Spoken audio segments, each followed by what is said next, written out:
I just finished editing a high ROAS UGC video for one of the largest e-commerce brands in Europe, and the way this video is structured is probably different from what you're used to seeing. So instead of just playing the ad, I'm going to walk you through the exact decisions behind the edit. So for this first clip, how I started this video off is I basically did a zoom out hook over here.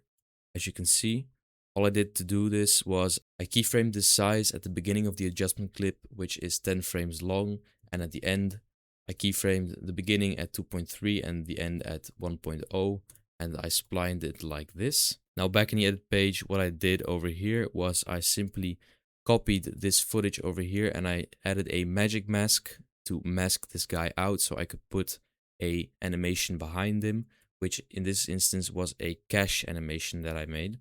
I just grabbed this off Google. So as you can see in the Fusion page, this is nothing too complicated. All I did was add a drop shadow node and a transform node, keyframed it at the beginning of the video and near the end of the video, and basically made a smooth graph like this and paired it with a blend animation. Back in the edit page, what I did as well is I added a cache sound effect over here to pair with this cache popping in. And over here in the middle, towards the end of this clip, I added a zoom in because he says something with impact and I wanted to add more impact to the video, so I zoomed it in a bit.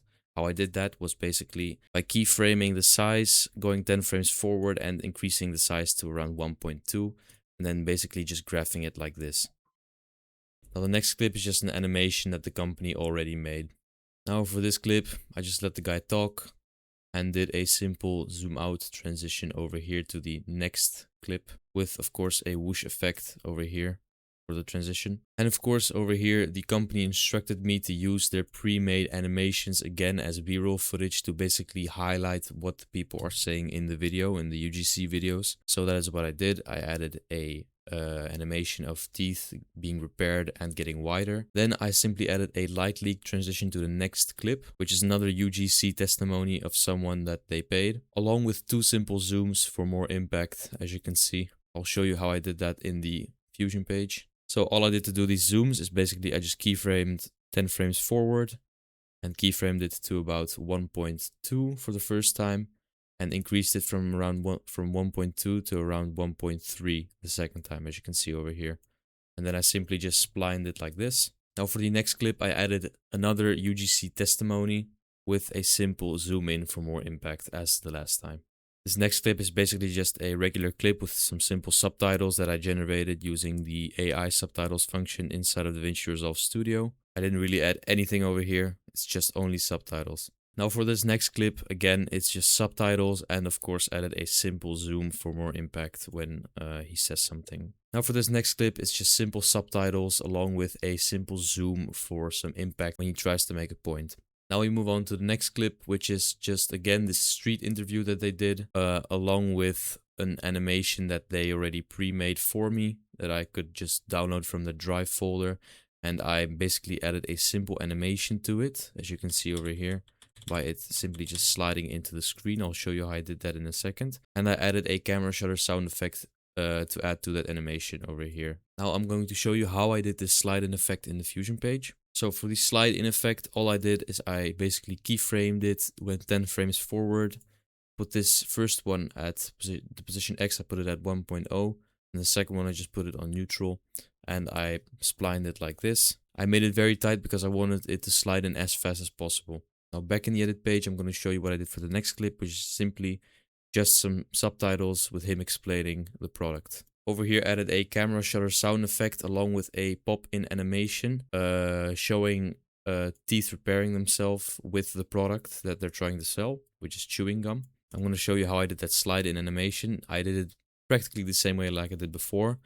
Keyframed 10 frames, and on the first frame, I basically put the position Y to -1, and again, I curved it as tight as possible. Now for this next clip, again, it's just a street interview along with microscopic footage with a slide in that I already showed you guys 2 times and a camera shutter sound effect. Now these next 2 clips are a continuation of the previous one. I just added a cut in the middle to remove some dead noise. And what I did over here, I just added a zoom out transition over to the CTA section of the video with a simple whoosh in the middle. Now over here, this is basically the CTA section of the video, these next couple clips.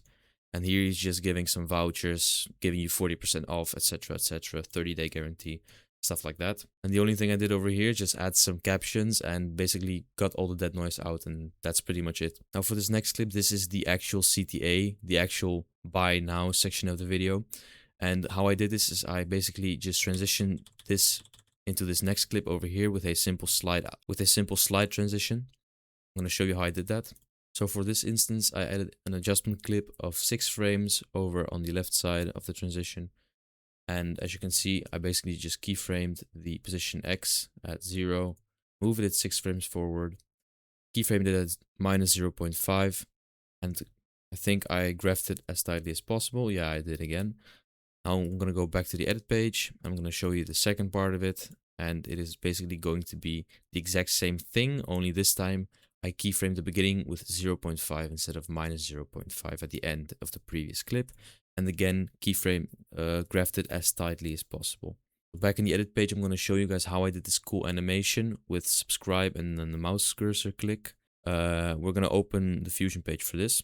Okay, so now I'm in the Fusion page and it doesn't look too complex, but it really isn't. This animation is pretty simple actually. Okay, so how I made this simple animation was basically I added two background nodes for the border over here, this color, these two different colors.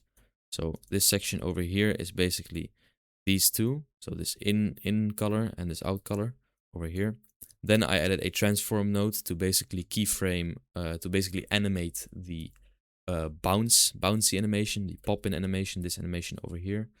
And I did that by simply keyframing the width at the beginning, and then going 6 frames forward, 5 frames forward, 4 frames forward, 4 frames forward again, and then just manually keyframing everything into this smooth, bouncy animation.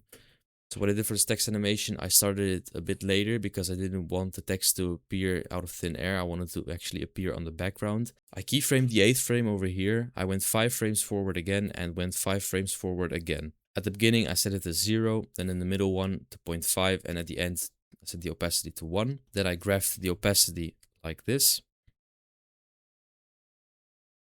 Didn't do a lot, I just pressed S to smoothen out the curves and just let it sit like that. Now, for this next section, what I did is I animated the Y positioning, as you can see over here, because the text pops out from under over here, goes up a bit and drops down a little bit again. So what I did to do this is I basically keyframed the offset over here, as you can see in the follower modifier. Keyframed it from minus 0.05 over here.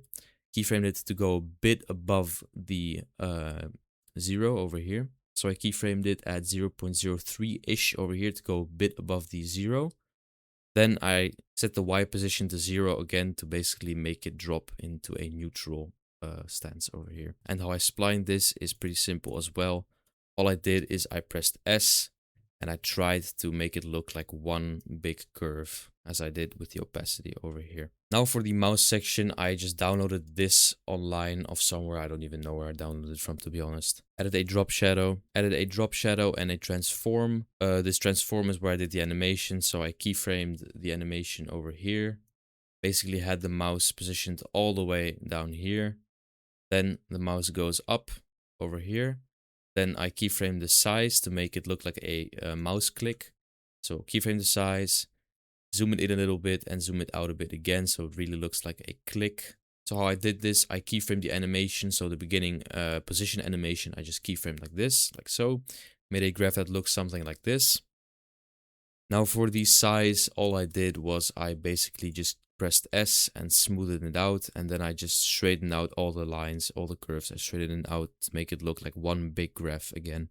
And to top it all off, what I did is I went online to search for some mouse click effects, sound effects. And so basically I synced that sound effect up with the mouse click over here. So as you can hear, the sound effect basically clicks at the exact same time when the mouse zooms in and out. And so what I did besides that is I added some background music that I found online, some non-copyright background music.